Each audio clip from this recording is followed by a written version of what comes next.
I was the chief administrator of the Ontario legislature, and the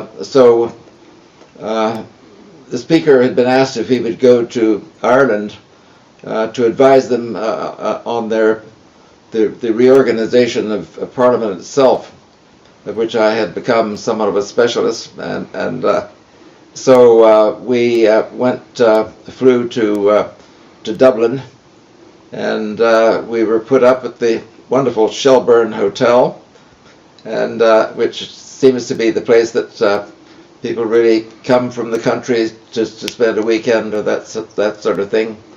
And then our meetings were lined up, and so we of course met with the Speaker of the House in Dublin, and some of the cabinet and other people, and were given a very formal dinner on a Friday night. And then I decided that it was my one chance to go and try to see or find the birthplace and surroundings of my Fleming family. And so I can remember going out, and it was in early January. It was extremely cold and icy rain, in fact. And so I thought, well, the first thing to do is to see if I can find a car that I can take over on the Saturday night, so that I can drive up. We can drive very early in the morning north, and we figured it would be almost 200 miles up to Dromore, where the family came from.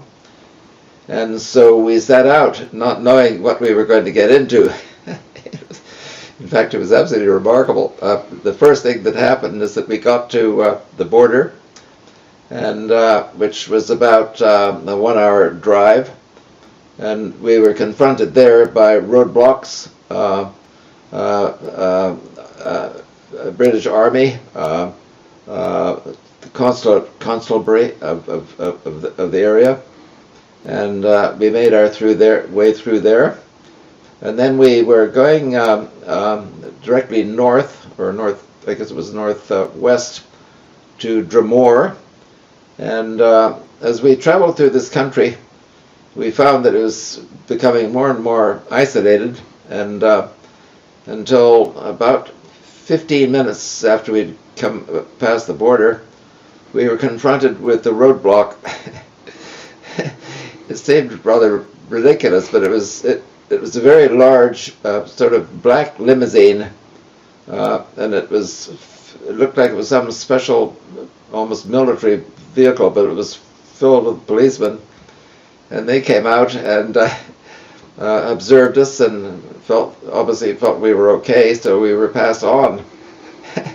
So one then began to think, well, this could be a very dangerous trip. Not only was it raining and slippery, but also this was the area that many of the incursions had taken place during the Troubles. I should point out that the Troubles in Ireland started in 1960 and carried right on to 1998, and here we were in about 25 years after the Troubles had begun, so one just didn't know what to expect. But anyway, there was nothing we could do about it, so we forged on.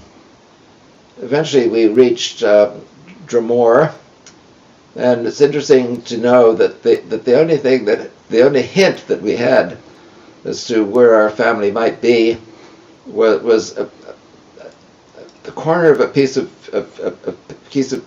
paper that was in my Aunt Stella's files, which simply said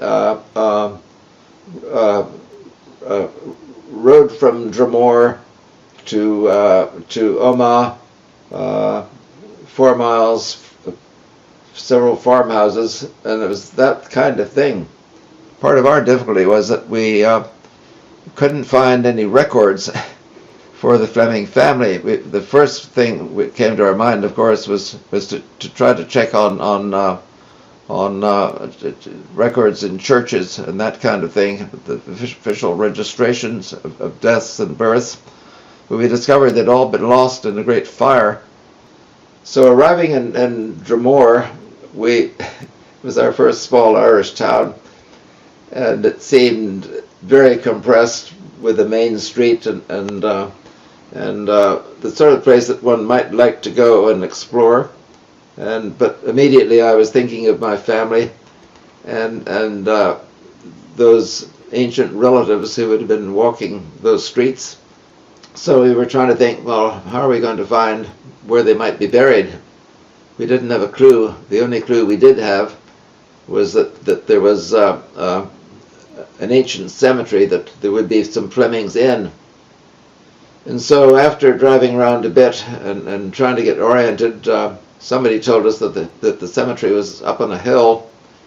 So we went up there, and what did we find? Just as soon as we walked through the gates, there were quite a number of stones. There was a fence around them, and it was for the gravestones of the noble family.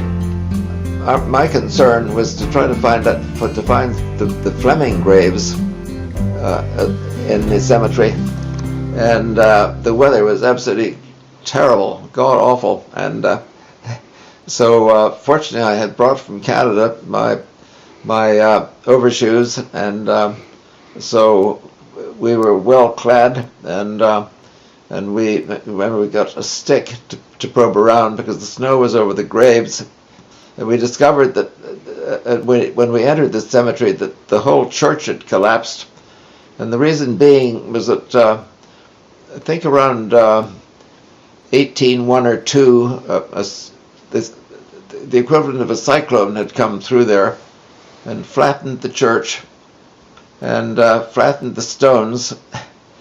And so we were having a terrible time with all the weather. And then finally we were probing inside the walls of the old church. Of course, there was no roof left. And we saw a fairly large stone lying facing us. And when we wiped off the name, there was Andrew Fleming. And of course I was absolutely thrilled. We'd come all this distance and we were the first Flemings to discover the original Flemings. And so then we decided that we better go downtown and find somewhere to get a snack.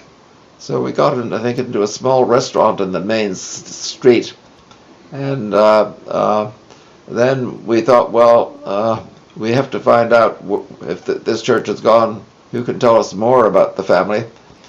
So we went to a new church, which was really a splendid church with a very, very high steeple.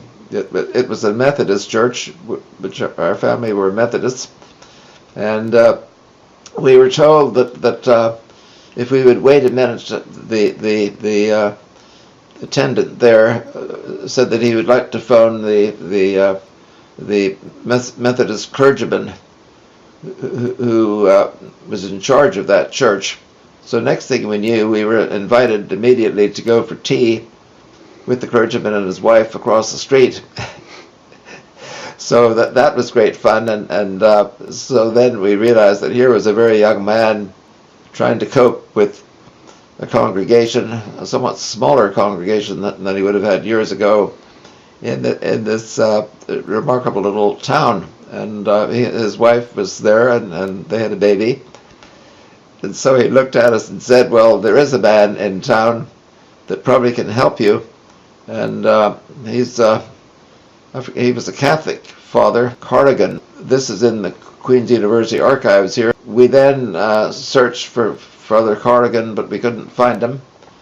And then we thought we'd better get on the road to try to follow the directions of my aunt, who said that there would be that the family had lived just north of I guess northeast of the village of Dromore.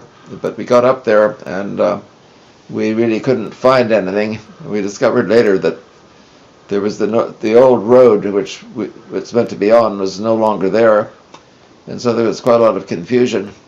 We were particularly struck by the friendliness of all the people, and the fact that there'd been such enormous trouble there, and yet they wanted to meet us, and they wanted to talk. And several of the people we talked to, I think one a taxi driver said that in fact he'd worked for a time in Winnipeg and here in Canada, and another one was quite familiar with Toronto.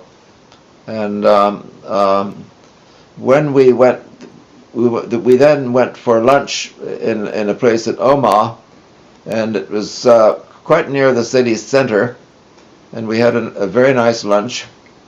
But several years later, or within a year, we heard that place had been blown up, and it was quite became an extraordinary incident in the history of that war.